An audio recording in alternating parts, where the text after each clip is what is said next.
Mumbai to Karnataka ಚಾನೆಲ್ಗೆ ಸ್ವಾಗತ. 81ನೇ ವಾರ್ಷಿಕೋತ್ಸವ ಸಂಭ್ರಮದಲ್ಲಿ ಶ್ರೀ ಶನಿ ಮಹಾಪೂಜೆ ಹಾಗೂ ಶ್ರೀ ಸತ್ಯನಾರಾಯಣ ಮಹಾಪೂಜೆ ಫೋರ್ಟ್ ಮುಂಬೈ.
ಇಲ್ಲಿ ಪೂಜೆ ಮಾಡುತ್ತಿರುವ ಸತೀಶ್ ಅಂಡ್ ಕೋಟಿಯನ್ನವರ ಜೀವನ ಚರಿತ್ರೆ ಹಾಗೂ ಅವರ ತಂದೆಯ ಪರಿಚಯ ಸಂಪೂರ್ಣ ವಿವರಣೆಯನ್ನ ಈಗಾಗಲೇ ನಾನು ಯೂಟ್ಯೂಬ್ನಲ್ಲಿ ಹಾಕಿದ್ದೇನೆ.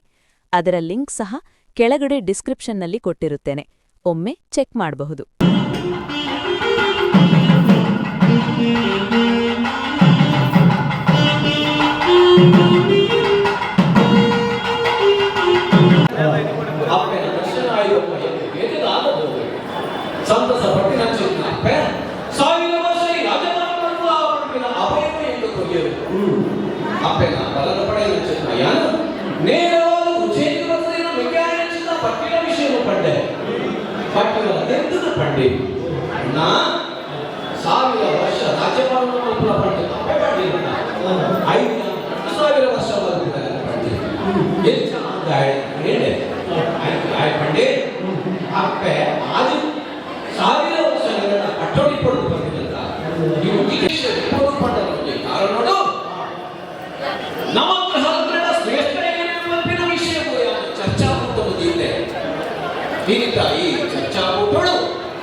ಕೇವಲ ಶನಿಪೂಜೆ, ಸತ್ಯನಾರಾಯಣ ಪೂಜೆ ಅಲ್ಲದೆ ಹಲವಾರು ಸಾಂಸ್ಕೃತಿಕ ಕಾರ್ಯಕ್ರಮಗಳು ನಡೆಯಿತು. ಇದರ ಸಂಪೂರ್ಣ ಮಾಹಿತಿಯನ್ನ ಇಲ್ಲಿನ ಮುಖ್ಯಸ್ಥರಿಂದ ನಿಮಗೆ ತಿಳಿಸುವ ಪ್ರಯತ್ನ ನಮ್ಮ ಚಾನೆಲ್ನಿಂದ ನಿಮಗಾಗಿ. ಆದರೆ ಎಷ್ಟೋ ಜನ ಚಾನೆಲ್ ಸಬ್ಸ್ಕ್ರೈಬ್ ಮಾಡದೆ ನೋಡುತ್ತಿದ್ದಾರೆ. ಸಬ್ಸ್ಕ್ರೈಬ್ ಮಾಡಿಕೊಳ್ಳುವುದರಿಂದ ನಮ್ಮ ಚಾನೆಲ್ನೆಲ್ಲಾ ವಿಡಿಯೋ ನಿಮಗೆ ನೇರವಾಗಿ ಸಿಗುತ್ತದೆ. ಸರ್ವಸಾಧಾರಣ 81 ವರ್ಷದ ಪುರಾತನವಾದಂಥ ನಮ್ಮ ಸಂಸ್ಥೆ. ಆ ಕಾಲದಲ್ಲಿ ನಮ್ಮ ತುಳು ಕನ್ನಡಿಗರು ಬೊಂಬೈಗೆ ಆಗಮಿಸಿ ಇಲ್ಲಿ ಕೋಟೆ ಮುಂಬೈಯಲ್ಲಿ ವಾಸವಾಗಿರುವಂಥ ಸಂದರ್ಭ ಒಂದು 5-6 ಜನಗಳಿಂದ ಒಂದು ಭಜನಾ ಮುಖೇಂತರವಾಗಿ ಈ ಸಂಸ್ಥೆಯನ್ನು ಉದ್ದೀಪನ ಮಾಡಿದ್ದಾರೆ. ಅಂದರೆ ಈವರೆಗೆ ನಾವು ಈ ಕೋಟೆ ಮುಂಬೈಯಲ್ಲಿ ಈ ಸಂಸ್ಥೆಯ ಬೆಳ್ಳಿ ಹಬ್ಬ, ಬಂಗಾರ ಹಬ್ಬ, ವಜ್ರ ಮಹೋತ್ಸವ, ಅದೇ ರೀತಿ 75ನೇ ವರ್ಷದ ಸಂಭ್ರಮವನ್ನು ಆಚರಿಸಿ ವಿಜೃಂಭಣೆಯಿಂದ ಆಚರಣೆ ಮಾಡ್ತಾ ಇದ್ದೀವಿ. ವೆಸ್ಟರ್ನ್ ಇಂಡಿಯಾ ಶ್ರೀ ಶನಿಮಾತ್ಮ ಸೇವಾ ಸಮಿತಿ ಎಂಬಂಥ ಒಂದು ಸಂಸ್ಥೆ ಇಂದು ಮುಂಬೈ ಮಹಾನಗರದಲ್ಲಿ ಅದೆಷ್ಟೋ ಶನಿ ಪೂಜಾ ಸಂಸ್ಥೆಗಳು ಇರ್ಬೋದು, ಎಲ್ಲಕ್ಕೂ ಒಂದು ಪುರಾತನವಾದಂಥ ಸಂಸ್ಥೆ.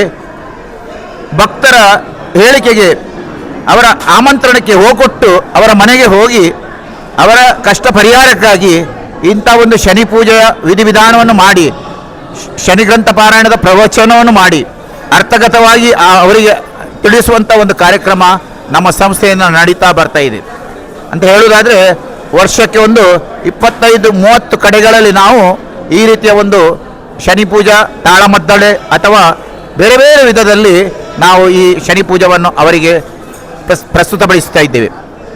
ಅದೇ ರೀತಿ ನಮ್ಮ ಸಂಸ್ಥೆಯಲ್ಲಿ ಅದೆಷ್ಟೋ ಸದಸ್ಯರಿದ್ದಾರೆ. ಅದೇ ರೀತಿ ನಮ್ಮ ಸಂಸ್ಥೆಗೆ ಸದಸ್ಯರಾದವರು ಗ್ರಂಥ ವಾಚನ, ಅರ್ಥ ವಿವರಣೆ, ಭಜನೆ, ತಬ್ಲೆ, ಹಾರ್ಮೋನಿಯಂ ಏನುಂಟ ಅದನ್ನೆಲ್ಲವನ್ನೂ ಕರಗತ ಮಾಡಿಕೊಂಡು ಹೋಗ್ತಾ ಇದ್ದಾರೆ. ಆಗಿರುವಾಗ ನಾವು 81 ವರ್ಷಗಳಿಂದ ಈ ಶನಿಮಾತ್ಮ ಸೇವಾ ಸಮಿತಿ ಕೋಟೆ ಮುಂಬೈಯಲ್ಲಿ ಈ ರೀತಿಯಾಗಿ ಧಾರ್ಮಿಕ ಒಂದು ಚಟುವಟಿಕೆಗಳನ್ನು ಮಾಡ್ತಾ ಬಂತಿದ್ದೀವಿ. ಇಂದಿನ ದಿವಸ ಹೇಳುವುದಂತಾದರೆ, ಇಂದು ಪ್ರಾತಃ ಕಾಲ ಈ ಸಭಾಂಗಣದಲ್ಲಿ ಬೆಳಿಗ್ಗೆ ಗಣಹೋಮ ಮಾಡಿ, ಅದೇ ರೀತಿ ಮಹಾವಿಷ್ಣು ಸತ್ಯನಾರಾಯಣ ದೇವರ ಮಹಾಪೂಜೆಯನ್ನು ಆಚರಣೆ ಮಾಡಿ, ಭಜನಾ ಸಂಕೀರ್ತನೆಗಳನ್ನು ಮಾಡಿ, ಕುಣಿತ ಭಜನೆಗಳನ್ನು ಮಾಡಿ, ಶನಿದೇವರ ಕಲಶ ಪ್ರತಿಷ್ಠಾಪನೆ ಮಾಡಿ, ಸಾವಿರಾರು ಜನಗಳಿಗೆ ಅನ್ನದಾನವನ್ನು ಮಾಡಿ, ಈಗ ನಡೆಯುತ್ತಿರುವಂಥ ಶನೀಶ್ವರ ಮಾತ್ಮೆ ಯಕ್ಷಗಾನ ತಾಳಮದ್ದಳೆ ಈ ಕಾರ್ಯಕ್ರಮವು ಸರ್ವಸಾಧಾರಣ 6 ಗಂಟೆಯವರೆಗೆ ನಡೀತಾ ಇರ್ತದೆ. ತದನಂತರ ಒಂದು ಧಾರ್ಮಿಕ ಸಭಾ ಕಾರ್ಯಕ್ರಮ ಜರುಗಲಿಕ್ಕಿದೆ. ಅದರಲ್ಲಿ ನಾವು ಒಂದು 2-3 ನಮ್ಮ ಹಿರಿಯ ಧುರೀಣರನ್ನು ಇಲ್ಲಿ ಗೌರವಿಸ್ತಾ ಇದ್ದೇವೆ, ಸನ್ಮಾನ ಮಾಡ್ತಾ ಇದ್ದೇವೆ. ಅದೇ ರೀತಿ ಅದೆಷ್ಟೋ ಅತಿಥಿಗಳು ಭಾಗವಹಿಸಲಿಕ್ಕಿದ್ದಾರೆ. ತದನಂತರ ದೇವರಿಗೆ ಮಹಾಮಂಗಳಾರತಿ ಆಗ್ತದೆ, ತೀರ್ಥಪ್ರಸಾದ ವಿತರಣೆ, ಪುನಃ ಅನ್ನಪ್ರಸಾದ. ಈ ರೀತಿಯಾಗಿ ನಮ್ಮ ಇಂದಿನ ಈ ಕಾರ್ಯಕ್ರಮ ಇಂದು ಜರುಗ್ತಾ ಇದೆ. ಅಂದರೆ ಇದು ನೀವು ಹೇಳಿದ್ರಿ ಕೆಲವು ಕಡೆ ಎಲ್ಲ ಶನಿ ಪೂಜೆಗಳು ಮಾಡ್ತಾ ಇದ್ರಿ ಅಥವಾ ತಾಳಮದ್ದಲೆ ಎಷ್ಟು ಭಾಷೆಗಳಲ್ಲಿ ಮಾಡ್ತಾ ಇದ್ರಿ? ತುಳು, ಕನ್ನಡ, ಹಿಂದಿ ಬೇಕಾದರೆ ಹಿಂದಿ, ಮರಾಠಿ ಬೇಕಾದರೆ ಮರಾಠಿ, 4 ಲ್ಯಾಂಗ್ವೇಜಲ್ಲಿ ಮಾಡ್ತೇವೆ. ಹೆಚ್ಚಾಗಿ ನಾವು ತುಳು ಮತ್ತು ಕೆಲವು ಕಡೆ ಏನಾದರೂ ಆಫೀಸ್ನಲ್ಲೆಲ್ಲ ಮಾಡೋದಾದರೆ ಮರಾಠಿ ಅವರಿದ್ದರೆ ಮರಾಠಿ ಅಥವಾ ಒಟ್ಟಿಗೆ ಹಿಂದಿ ಸಹ ಹೇಳ್ತೇವೆ. ನನ್ನ ಹೆಸರು ಜಗದೀಶ್ ಜೆ ಕೋಟ್ಯಾನ್. ಈ ರೀತಿಯ ತಾಳಮದ್ದಲೆ ಕಾರ್ಯಕ್ರಮದಲ್ಲಿ ಭಾಗವಹಿಸ್ತಾ ಇದ್ದೇನೆ. ಅದೇ ರೀತಿ ಸುಮಾರು 6 ವರ್ಷಗಳ ಕಾಲ ಗೌರವ ಪ್ರಧಾನ ಕಾರ್ಯದರ್ಶಿಯಾಗಿ, ಅದೇ ರೀತಿ 3 ವರ್ಷ ಉಪಾಧ್ಯಕ್ಷನಾಗಿ, 5 ವರ್ಷ ಅಧ್ಯಕ್ಷರಾಗಿ, ಈಗ ಕಳೆದ 6 ವರ್ಷಗಳಿಂದ ಧಾರ್ಮಿಕವಾದಂಥ ಸಲಹೆಗಳನ್ನು ಕೊಡ್ತಾ ಎಲ್ಲರೊಟ್ಟಿಗೆ ಅದನ್ನು ಒಂದು ವಿಷಯ ಹೇಳುವಂತಾದರೆ, ನಮ್ಮ ಸಂಸ್ಥೆಯಲ್ಲಿ ಹಿರಿಯರಿದ್ದಾರೆ. ಒಟ್ಟು ಈವರೆಗೆ ಅಧ್ಯಕ್ಷರಾದ 5 ಜನ ನಮ್ಮ ಹಿರಿಯರಿದ್ದಾರೆ ನಮ್ಮೊಟ್ಟಿಗೆ. ನಾವು 5 ಜನ, ಒಟ್ಟಿಗೆ ಈಗ ಅಧ್ಯಕ್ಷರಿದ್ದವರು 6. ಈಗ 6 ಜನ ಅಧ್ಯಕ್ಷರು ಒಮ್ಮನಸ್ಸಿಂದ ಒಟ್ಟಿನಲ್ಲಿ ಈ ಸಂಸ್ಥೆಯನ್ನು ನಾವು ಮುನ್ನಡೆಸ್ತಾ ಇದ್ದೇವೆ. ಎಲ್ಲರೂ ಇದ್ದಾರೆ. ಅಧ್ಯಕ್ಷರಾದ ಮನೆಗೆ ಹೋಗೋದಿಲ್ಲ, ಅವರು ಸಹ ಇರ್ತಾ ಇರ್ತಾರೆ. ಎಲ್ಲರೂ ನಮಗೆ ಬೇಕು, ಹಿರಿಯರು ಬೇಕು, ಕಿರಿಯರು ಬೇಕು, ಎಲ್ಲರನ್ನು ಒಂದು ಕೂಡಿಕೊಂಡು ಈ ಸಂಸ್ಥೆಯನ್ನು ನಾವು ಮುನ್ನಡೆಸ್ತಾ ಇದ್ದೇವೆ.